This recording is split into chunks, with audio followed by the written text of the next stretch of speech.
Bueno, muy bien, en esta ocasión vamos a hablar de la región cervical inferior. Para hablar de esta región vamos a tener en cuenta ciertos puntos elementales como son la importancia, primero que nada, los límites, los puntos de orientación y las capas.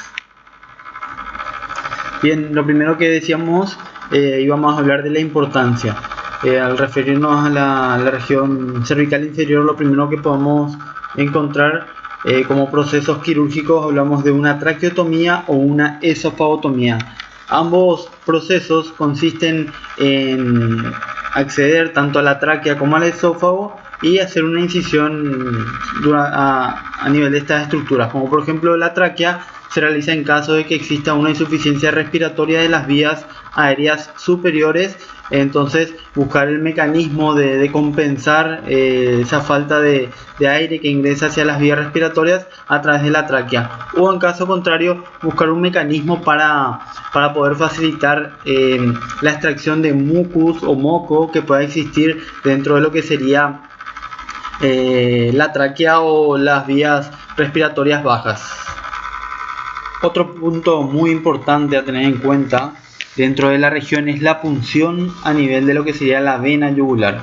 Este vaso sanguíneo de calibre importante, interesante y mucho más en el equino y el bovino es una de las vías de elección para poder acceder a la extracción de sangre o a generar una vía para poder inyectar medicamentos en forma intravenosa. Justamente esta vía también se utiliza en el perro en el caso en el cual no se puede acceder básicamente lo que sería la vena cefálica o la vena safena, y como alternativa tenemos justamente lo que sería la vena yugular. Y otro punto importante que por el cual nos interesa estudiar esta región es por la existencia de algunas alteraciones patológicas de otras estructuras que se encuentran a nivel de la región cervical inferior, como son las glándulas tiroides y las glándulas paratiroides. En el caso de presentar procesos patológicos, evidentemente se desencadena un proceso fisiológico en el cual se altera la fisiología del animal, pero es muy importante tener en cuenta que al momento de observar este tipo de patologías, cuando está muy avanzado, como pueden ver en ambas imágenes, estas estructuras aumentan considerablemente de tamaño. Bien, el siguiente punto a tener en cuenta dentro de lo que sería la región consiste en los límites, en el cual vamos a encontrar que la región cervical inferior en craneal se va a relacionar con lo que sería la región parotidia, laringia y faringia, inmediatamente por delante. Hacia caudal vamos a ver que esta se relaciona directamente con la primera estructura de lo que sería la región torácica, que corresponde a la región del pecho. Lateralmente se va a relacionar con lo que sería la región cervical superior, y si vemos desde la línea media se va a relacionar con lo que sería la región cervical inferior, pero del lado opuesto. El siguiente punto a tener en cuenta dentro de la región, en este caso cervical inferior, corresponde a los puntos de orientación, que no son otra cosa que estructuras que nos ubican dentro de la región. Por eso la primera estructura que vamos a encontrar es el surco gotera yugular. Esta estructura, como se puede ver acá, evidentemente corresponde a un surco que está delimitado por lo que sería el borde ventral del músculo cleidomastoideo y el borde dorsal de lo que sería el músculo externo cefálico. En este surco gotera lo que vamos a encontrar básicamente es el transcurso de lo que sería la vena yugular externa. Otro punto de orientación dentro de esta región que se puede identificar en animales que presenten una condición corporal baja sería la tráquea o los anillos de la tráquea básicamente. Y por último tenemos a lo que sería el manubrio del esternón o el cartílago cariniforme. Bien, una vez que hayamos identificado la importancia, los límites y los puntos de orientación de la región, vamos a hacer referencia a las distintas capas que forman parte de esta región. Ya les adelanto que en esta región vamos a encontrar 8 capas. Vamos a ir avanzando muy lentamente, ir identificando cada una de las estructuras que forman parte. Y ya arrancamos con lo que sería la primera capa de la región, en la cual podemos ver que esta evidentemente está cubierta de piel, ¿sí? Y evidentemente en algunas razas de perro, por ejemplo, permite hacer pliegues, o por ejemplo en la especie bovina, ahí siendo un poco más específico en lo que sería la raza Brahman, podemos encontrar que se forman ciertos pliegues hacia abajo o una estructura de proyección de la piel hacia ventral, formando lo que sería una papada. A su vez, es importante citar y aclarar también que por más evidente que sea, que esta piel se ve evidentemente recubierta de pelos. Avanzando hacia lo que sería la segunda capa, que para acceder a la segunda capa evidentemente lo que tenemos que hacer es una incisión a nivel de la piel, levantar toda esta piel, y lo que encontramos inmediatamente por debajo de esta es tejido conjuntivo, el cual no es muy abundante. Seguimos avanzando y superamos esa capa de tejido y llegamos a lo que sería la tercera capa, en la cual vamos a encontrar lo que sería una fascia superficial del cuello, y dentro de esta fascia superficial del cuello vamos a encontrar filetes nerviosos que corresponden a lo que serían las ramas superficiales de los nervios cervicales. Seguimos avanzando y llegamos a la cuarta capa. Evidentemente ya hemos superado la piel, el tejido conjuntivo subcutáneo, la fascia superficial, y llegamos a esta cuarta capa, en la cual lo que vamos a encontrar es la presencia de un músculo que es el cutáneo del cuello o platysma miodes. Este músculo, el cutáneo del cuello, lo que hace en el caso del equino se origina a nivel de lo que sería el esternón y posteriormente asciende en sentido craneal para dirigirse hacia la región de la laringe y de la mandíbula. En el caso del bovino vamos a ver que este no se origina a nivel del esternón. Y en el caso del perro vamos a ver que este platysma se dirige hacia la cabeza para llegar específicamente a la región de la cara y unirse con lo que sería el músculo cutáneo de la cara. Y así bien llegamos a la quinta capa. Esta quinta capa vamos a ver que encontramos un plano muscular, el cual para facilitar el estudio lo vamos a componer un plano muscular superficial. También vamos a encontrar unas estructuras sanguíneas muy importantes, en este caso va a ser la vena yugular y un sistema nervioso que corresponde al nervio cutáneo del cuello. Bien, con respecto a esta quinta capa en la cual hablábamos de la presencia de un plano muscular, en este caso iba a ser superficial, está compuesto por lo que sería el esternocefálico y el brachiocefálico.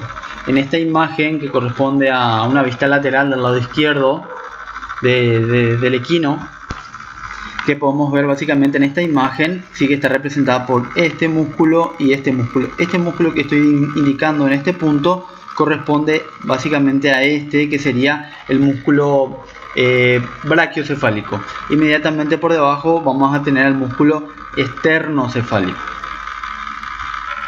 Referente al músculo esternocefálico, que es justamente este, el cual básicamente es su borde dorsal y va a formar parte de lo que sería el surco o gotera yugular que aloja específicamente a la vena yugular. Si vemos acá, este músculo, el esternocefálico, básicamente se origina a nivel de lo que sería el esternón en el caso del equino, y en el caso del bovino se origina a nivel de lo que sería el primer cartílago costal. Posteriormente van a ver que el esternocefálico, básicamente el del lado izquierdo y el del lado derecho, se encuentran fusionados en su inicio y posteriormente ascienden y se separan uno de otro y llegan hasta lo que sería la parte posterior de la mandíbula y se insertan a nivel de la mandíbula básicamente. Ahora bien, el esternocefálico en el caso del bovino, vamos a ver que este se descompone en dos porciones, uno que corresponde al esternomandibular y al esternomastoideo. En el caso del esternomandibular, van a ver que este se inserta en lo que sería la parte ventral del cuerpo de la mandíbula, y en el caso del esternomastoideo, este asciende hasta lo que sería la apófisis mastoide del hueso temporal. En el caso del brachiocefálico, que decíamos que forma parte también de esta capa, que era básicamente la capa muscular superficial, vamos a ver que el borde ventral, en este caso acá tenemos el borde ventral del músculo brachiocefálico, va a formar parte de lo que sería el surco o gotera yugular. En el caso del equino, vamos a ver que se descompone una porción cleidomastoidea y una porción cleidocervical. La porción cleidomastoidea se va a insertar en lo que sería la apófisis mastoidea y en la cresta nucal. En cambio, lo que sería la porción cleidocervical se inserta en el borde del atlas y en las apófisis transversas de lo que serían las vértebras cervicales. Posteriormente, ambas porciones hacia lo que sería sentido caudo-ventral se van y culminan a nivel de lo que sería la tuberosidad deltoidea y la cresta del húmero. Con respecto al brachiocefálico en la especie bovina, vamos a ver que este se descompone en una porción cleidocefálica y una porción cleidobraquial. A su vez, la porción cleidocefálica se descompone en una porción que es cleido-occipital y la otra que sería cleidomastoide. La porción cleido-occipital se inserta en lo que sería el hueso occipital y el ligamento de la nuca. En cambio, la porción cleidomastoidea lo hace a nivel de lo que sería el hueso temporal. Estas ambas porciones que corresponden a lo que sería la porción cleidocefálica. En cambio, la porción cleidobraquial viaja en sentido opuesto caudodistalmente para culminar a nivel de lo que sería de la cresta humeral debajo de la inserción del músculo deltoides. Por otra parte, estas porciones, lo que sería la porción cleido-occipital y cleidomastoidea, que forman parte de la porción cleidocefálica, viajan en sentido caudal y se unen con lo que sería la porción cleidobraquial a través de un cordón fibroso clavicular que se encuentra inmediatamente por delante de la articulación escápulo-humeral. Por otro lado, en el caso del perro, el músculo brachiocefálico se compone de una porción cleidomastoidea y una porción cleidocervical. Estas dos porciones que acabo de nombrar forman parte de lo que sería la porción cleidocefálica, que se extiende desde el cordón fibroso por delante de la articulación escapulohumeral hacia la cabeza, y por otro lado, desde ese cordón fibroso hacia el húmero encontraríamos lo que sería la porción cleidobraquial. Bien, seguimos avanzando y superamos lo que sería el componente muscular de la quinta capa, y posteriormente encontramos a lo que sería la vena yugular, que no es otra cosa que un gran vaso sanguíneo que se aloja dentro del surco, la gotera yugular, ¿sí? Y recoge la sangre de la cabeza y del cuello para posteriormente llevarlo en sentido centrípeto, sería en este caso, y se reuniría la vena yugular del lado derecho con la del lado izquierdo a nivel del golfo de las yugulares, más el aporte de las venas axilares, y formarían la raíz de lo que sería la vena cava craneal. Y el último elemento dentro de esta quinta capa corresponde al nervio cutáneo del cuello. Este nervio cutáneo del cuello, una vez que se desprende hacia su superficial, viaja en sentido caudal en relación directa con lo que sería la vena yugular, y es responsable de inervar tanto a la piel como al músculo cutáneo de la región. Y acá podemos ver básicamente lo que sería el recorrido de esta fibra nerviosa. Y bien, llegamos a la sexta capa, en el cual vamos a encontrar que tiene un plano muscular medio. Habíamos hablado anteriormente que la quinta capa tenía un plano muscular superficial. En este caso, el plano muscular medio está compuesto por el músculo homoioideo y el músculo esternotiroideo, el cual vamos a ver que se descompone básicamente en dos músculos. El primer músculo que habíamos hablado de este plano muscular intermedio corresponde al homoioideo. Este músculo que se origina a nivel de la fascia escapular cruza en forma lateral y lo que hace es separar la arteria carótida en este punto de la vena yugular, y es muy importante tener en cuenta este músculo porque nos permite o nos facilita el acceso para la extracción de sangre. Bien, por otro lado teníamos al músculo esternotiroides, que en conjunto con el esternoioides se van a originar o se originan a nivel del cartílago cariniforme del manubrio del esternón. Viajan en sentido craneal juntos y posteriormente se van a separar, en el cual el esternoioides va a viajar básicamente posicionado más lateralmente que el esternotiroideo para terminar a nivel del hueso ioides. En cambio, el esternotiroideo o esternotiroides va a viajar en sentido craneal para terminar básicamente a lo que sería a nivel del cartílago tiroides. Y ahora llegamos a lo que sería la séptima capa, o sea la penúltima capa, en la cual va a estar compuesta por distintos componentes. Vamos a tener un componente sanguíneo, nervioso, órganos, que ya habíamos hablado dentro de la importancia, y otras estructuras como van a ser los linfocentros y las glándulas. El primer componente que habíamos hablado hacía referencia a la arteria carótida, ¿sí? Que corresponde a este vaso sanguíneo que es la arteria carótida común, la cual se origina a partir del tronco bicarotidio y posteriormente viaja en sentido craneal, una carótida a cada lado evidentemente en relación directa a lo que sería la cara dorsolateral de la tráquea, para llegar hasta la región laringea y descomponerse en tres ramas, siendo responsable de la irrigación de lo que sería toda la región cervical, tanto cervical superior como inferior, y evidentemente la cabeza. Por otro lado, teníamos una estructura que era la vena yugular interna, la cual no la tengo presente acá, pero sí en la especie bovina. Y la siguiente estructura ya eran estructuras nerviosas, en el cual vamos a encontrar el cordón vago simpático, que es esta estructura que es la unión del nervio vago que corresponde al décimo par craneal, y el conectivo cervical simpático. Básicamente esta estructura viaja en sentido cráneo-caudal en relación directa a lo que es la arteria carótida. Se ubica por arriba de la arteria carótida en comparación a lo que es el nervio laringio recurrente o nervio recurrente. Este nervio recurrente se encuentra en la cara ventral de la arteria carótida. Por otro lado tenemos un órgano de conducción de transporte que es la tráquea, que es un tubo cilíndrico compuesto de anillos que no se cierran completamente en su parte dorsal.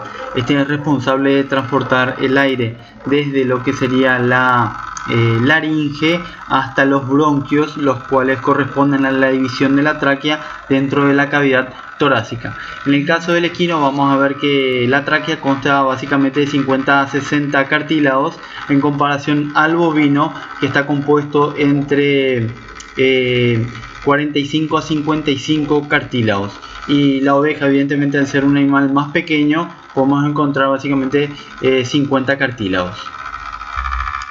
El otro órgano que vamos a encontrar junto con la tráquea es el esófago, el cual se relaciona estrechamente con lo que es la tráquea.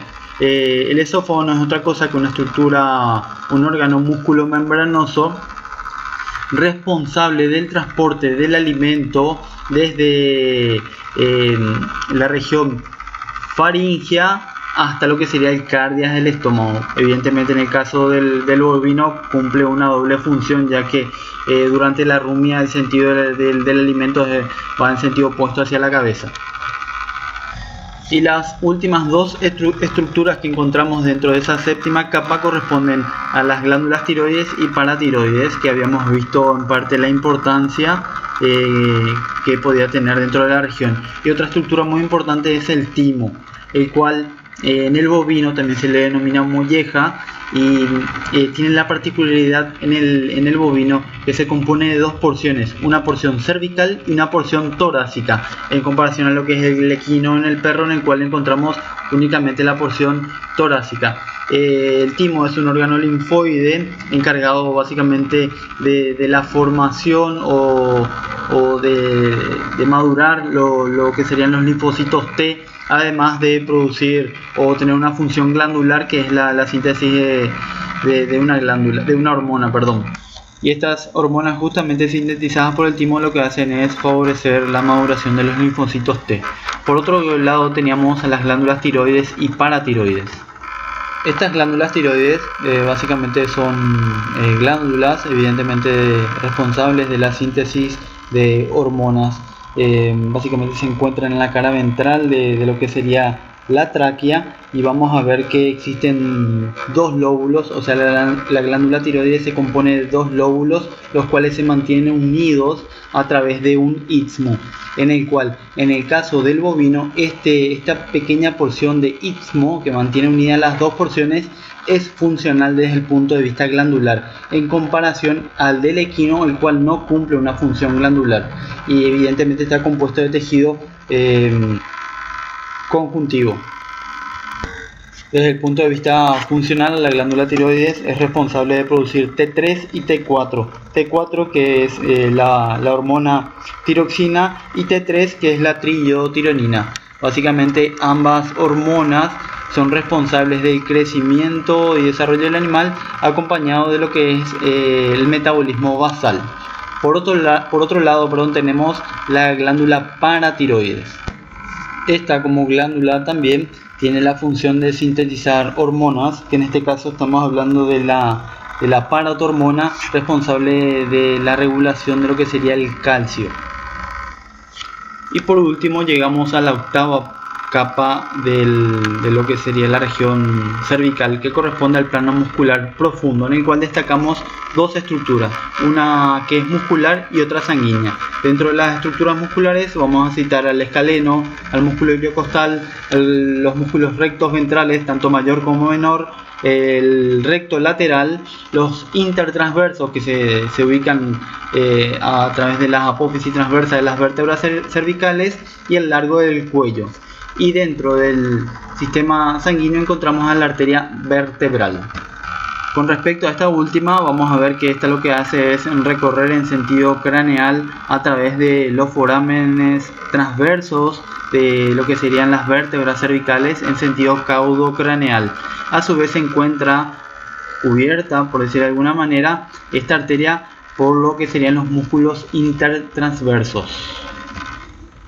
Y por último, para cerrar, tenemos los cortes de carne. En este caso encontramos solamente un corte de carne, al cual en la carnicería lo podemos encontrar como cogote o carnaza de segunda, compuesto básicamente por todos los músculos de la región cervical inferior.